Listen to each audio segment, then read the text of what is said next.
Hello and welcome.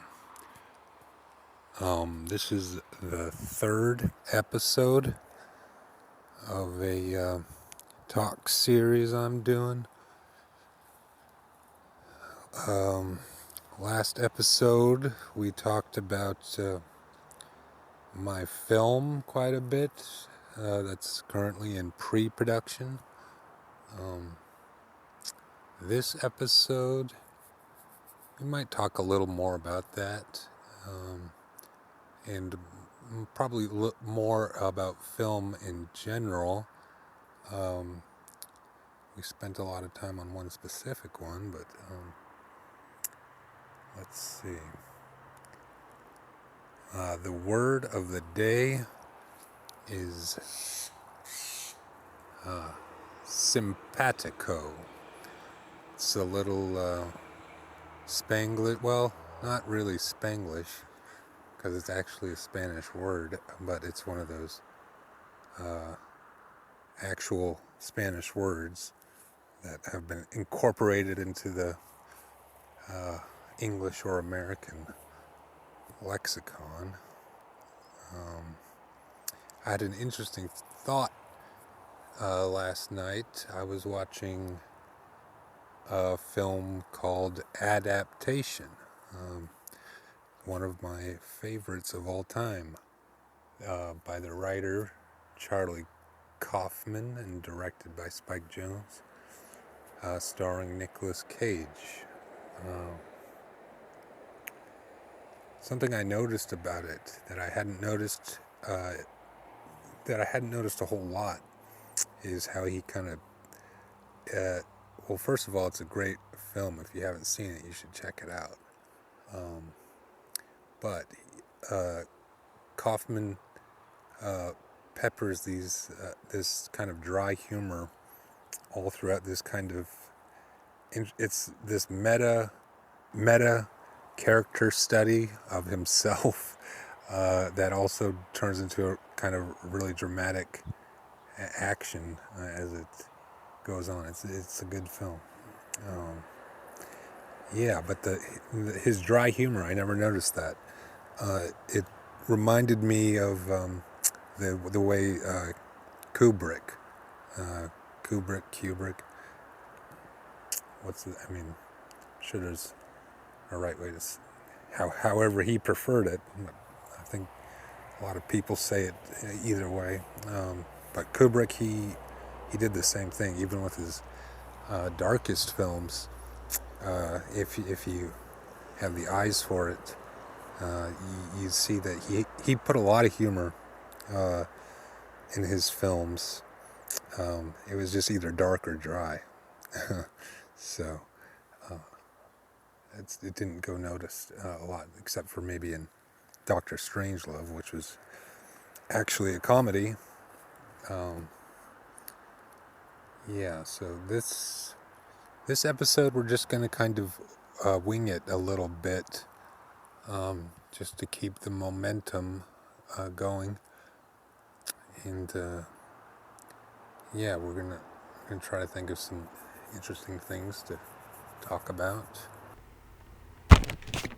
Since we're on the topic of Kubrick, let's talk a little bit about that.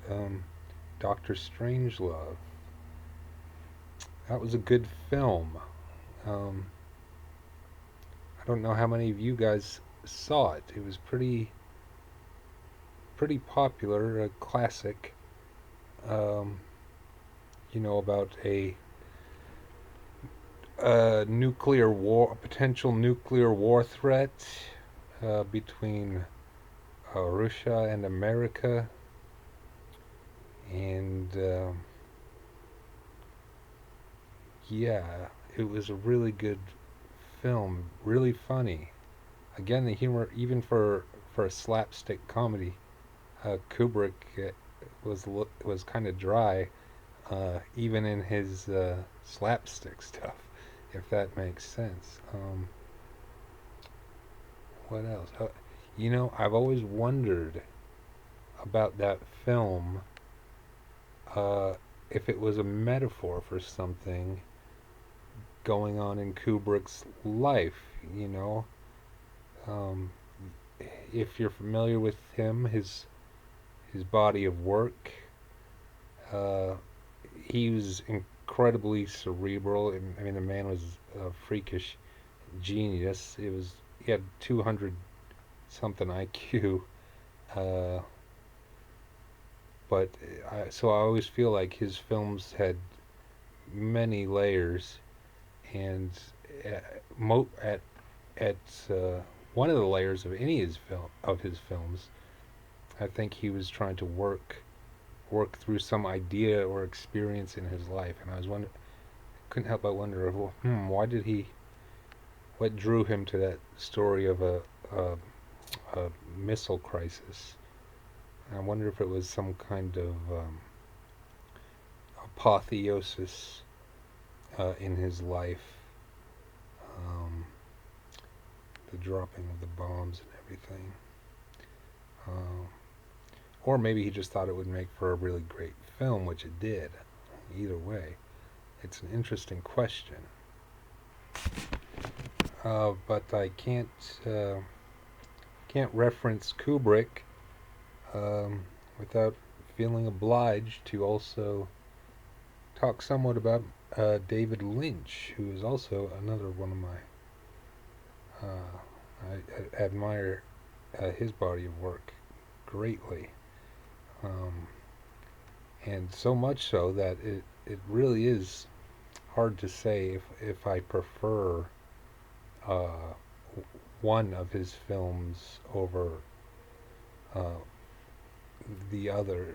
Maybe not in the whole body of work, but I mean, Mulholland Drive, Twin Peaks, both the series and the Fire Walk with Me, Blue Velvet. That one was really dark, and if you put a gun to my head, uh, Wild at Heart. That one, I love that one. Mulholland Drive was, in terms of spectacle and look and everything, Mulholland Drive was amazing.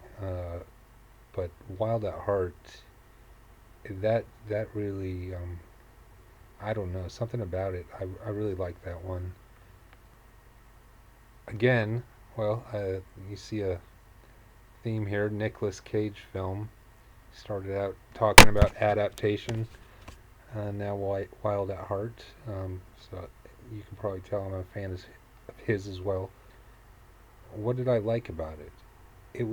It had that raw energy. It had that beautiful, weird authenticity, and it didn't filter out or polish away too much of that beautiful raw energy. And you know what? I've got a voice note about that, and I'm probably gonna plug that in right here. So now, if I think of the guys who kind of hit that sweet spot in my own personal preference between not enough polish and too much polish, just happened to be a couple of my favorite directors, Stanley Kubrick and David Lynch. Now Kubrick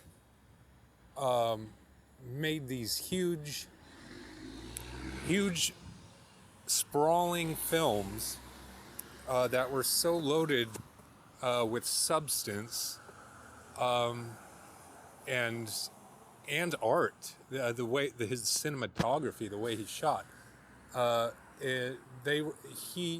He definitely made a case for being one of the best that's ever done it. But the point is that if you watch his films, they're not incredibly polished. They really aren't. They're very well thought out, very well planned, but they're not overly polished. You watch anything, even some of his most epic films, like 2001, Barry Lyndon, they're very original, and the concepts are original. They're not typical Hollywood. Every film Kubrick did was kind of obscure, obscure in the subject matter that it explored. But you see, if Kubrick was gonna over polish his stuff, you'd probably lose a lot of that really interesting, well written dialogue. You lose a lot of the some of the more meditative scenes, I guess, that don't serve the plot entirely. But maybe even a better example is David Lynch. Now, if you look at his stuff, especially early on, there was there wasn't a whole lot of polish or trying to make it fit into the mainstream mold of what a film should be. You look at Eraserhead. That's his first feature film he did, and it was incredibly raw and strange and weird. And we see through and yeah, and there are people who still consider that their favorite of his catalog, or at least, I mean, they consider it the best of his catalog, or at least their own personal favorite. So that's another point for this idea that polish is not really a huge determining factor in the quality of a film. But you look through his career, even Blue Velvet, Twin Peaks, Wild at Heart. These were all really strange, and they were very raw. Even though they were, in his evolution, they got kind of more. They flowed better and were perhaps more entertaining in the way they were shot, so it appeals to more people.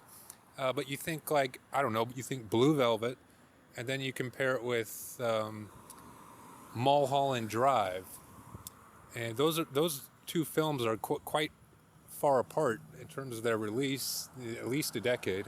And you could say that Mulholland Drive is a much more polished film, just because the cinematography, the story, the actors, it definitely fit better into that mold of what a mainstream movie looks like. But Mulholland Drive retained that strange, weird rawness in the writing, and in the subject matter, which made it a masterpiece. So again, he was finding that perfect level of polish for the specific project. Now that kind of look for Mulholland Drive wouldn't have worked for Eraserhead. So it is like it's specific on the individual project that you're making, the level of polish that works best. So again, yeah, I just wanted to go a little bit further into that topic. Yeah.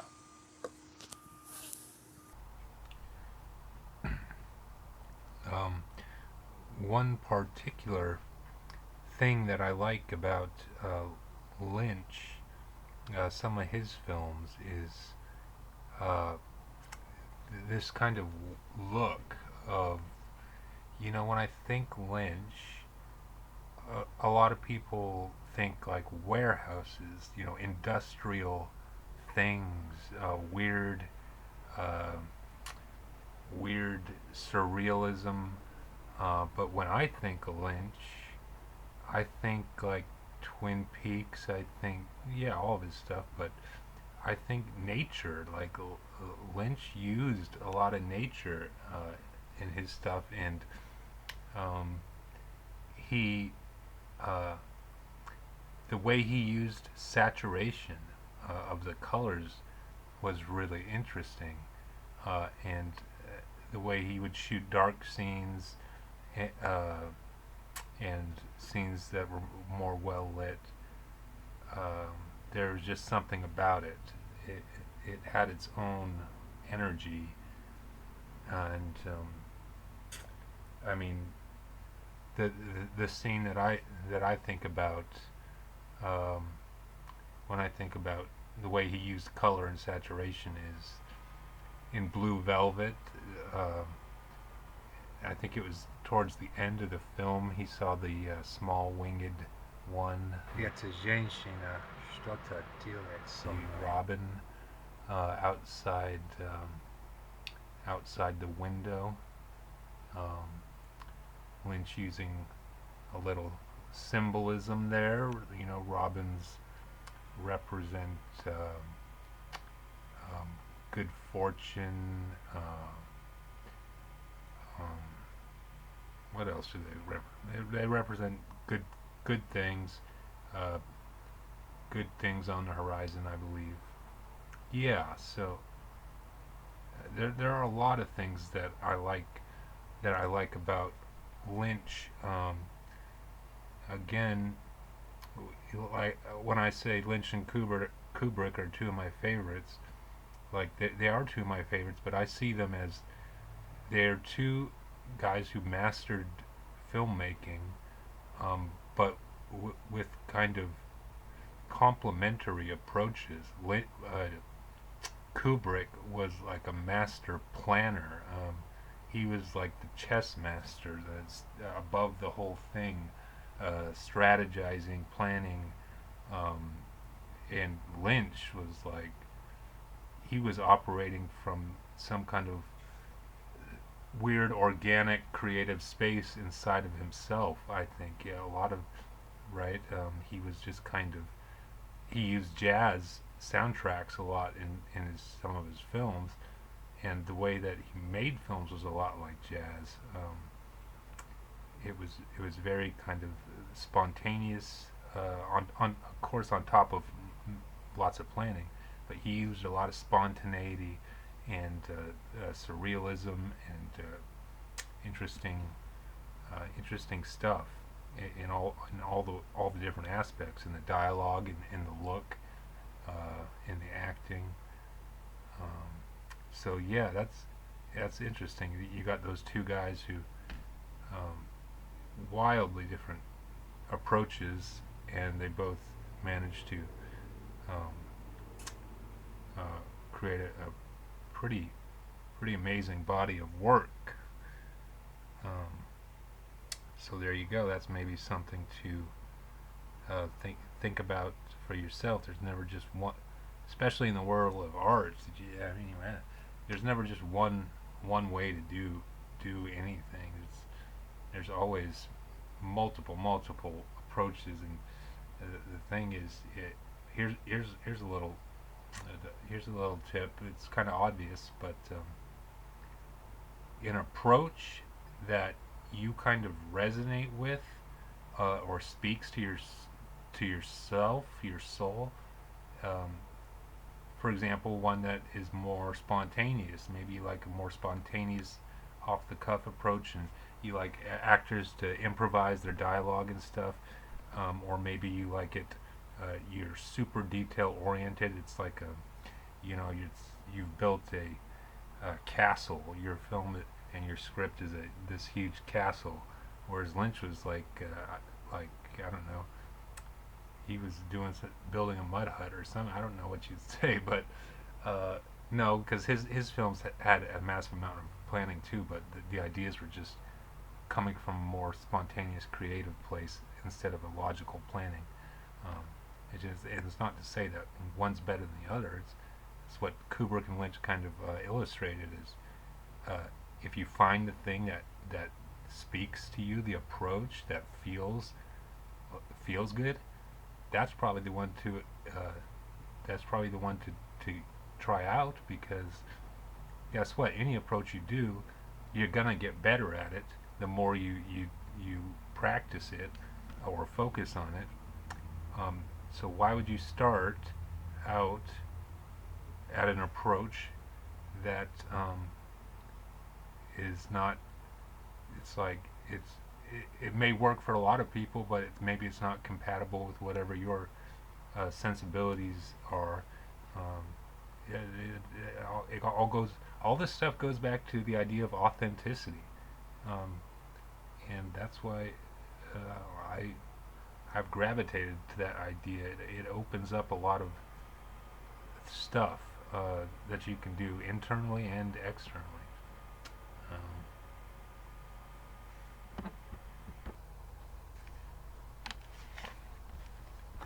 in fact, you've heard me speak about authenticity, I'm sure, a little bit, um, and how much I value it in a lot of ways. Um, but I think Wild at Heart might have been one of the movies that kind of uh, resonated with me on that concept, the concept of authenticity. And it's interesting that the two main characters, played by Nick Cage and Laura Dern, they are, you could say they have kind of a feral quality about them, um, which is something I've always kind of appreciated. Um, and in fact, uh, in To the Bone Incarnation, there's a character named Samantha,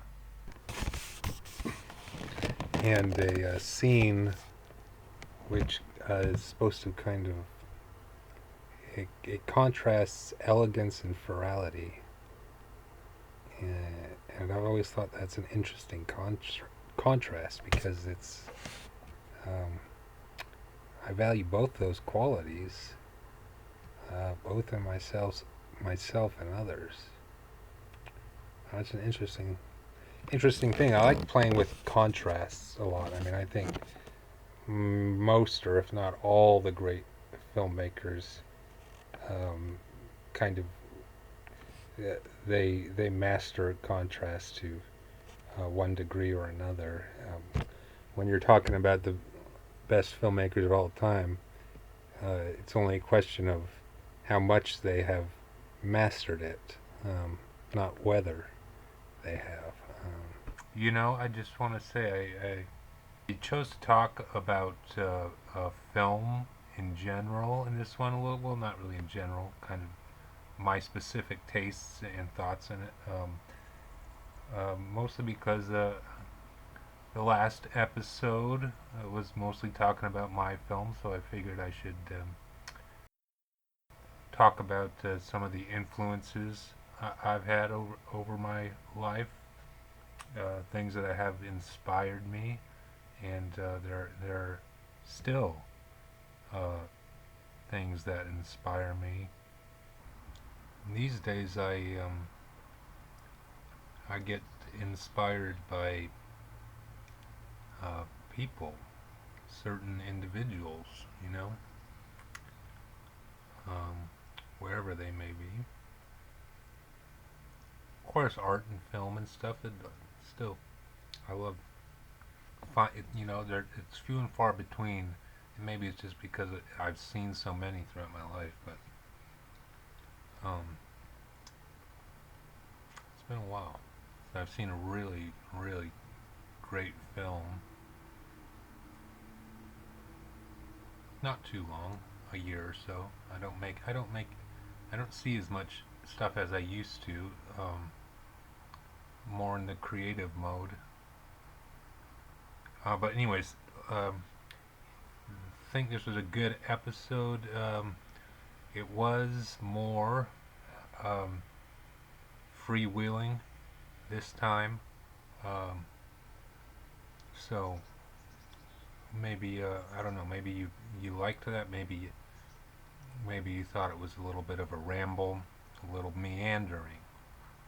You know. Well, but what can I say about that? And it's interesting to um, think about artists or just notable figures throughout time, um, or contemporary, who have inspired you in some way. I always like the idea of